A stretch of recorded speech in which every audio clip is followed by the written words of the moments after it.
अवधूत चिंतन श्री गुरुदेव दत्त श्री स्वामी समर्थ. नमस्कार माझी यूट्यूब फॅमिली मित्रांनो, आज मी तुम्हाला स्वामी समर्थांचे 11 दिव्य मूळ मंत्र सांगणार आहे, जे प्रत्येकालाच माहिती आहे असे नाही आहे. आपण फक्त श्री स्वामी समर्थ याचा जप करतो आणि बहुतेक जणांना हाच एक मंत्र माहिती आहे. मग तुम्हाला माहिती आहे का की असे 11 मूळ मंत्र आहे जे आपल्यासाठी आहे, जे प्रत्येक दुःखावर वेगवेगळ्या प्रकारे काम करतात. जे कोणतेही संकट असो त्याच्यासाठी वेगवेगळे मूळ मंत्र आहे. तर तेच मी आज तुम्हाला सांगणार आहे. तर चला सुरुवात करूया आपण. ते 11 मूळ मंत्र कोणते आहेत तर मी तुम्हाला सांगते. पहिला मूळ मंत्र तर तुम्हाला सगळ्यांनाच माहिती आहे की जो सर्वात शक्तिशाली आहे तो म्हणजे श्री स्वामी समर्थ.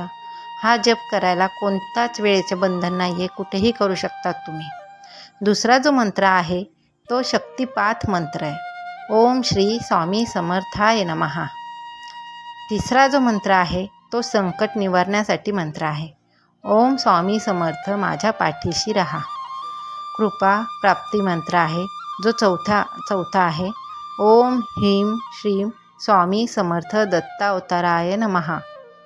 जो 5वा नंबरचा मंत्र आहे तो भयनाशक मंत्र आहे, ओम श्री स्वामी समर्थ दत्त गुरु कृपा करा. जो 6वा मंत्र आहे तो आहे मन शांती मंत्र, ओम श्रीं स्वामी समर्थाय शांती शांती. आरोग्य सुधारण्यासाठी मंत्र आहे तो 7वा आहे, ओम श्री स्वामी समर्थ आरोग्य देही देही. जो 8वा मंत्र आहे तो वाईट नजरेपासून संरक्षण करण्यासाठी आहे, तो आहे ओम श्री स्वामी समर्थाय नमो नमः. घरातील अडथळे दूर करण्याचा जो मंत्र आहे तो 9व्या नंबरवर आहे, तो आहे ओम दिगंबरा दिगंबरा श्रीपाद वल्लभ दिगंबरा श्री स्वामी समर्थ दिगंबरा. जो 10व्या नंबरचा मंत्र आहे तो राग चिंता दूर करणारा मंत्र आहे, तो आहे ओम श्री स्वामी समर्थ गुरुदेवाय नमः.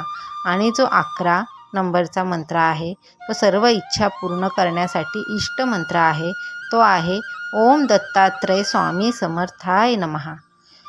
मित्रांनो, हा मंत्र जप करायला संध्याकाळी किंवा सकाळचा वेळ तुम्ही निवडू शकता. 108 टाईम, 51 टाईम किंवा 11 टाईम, जसं तुम्हाला जमेल तसं.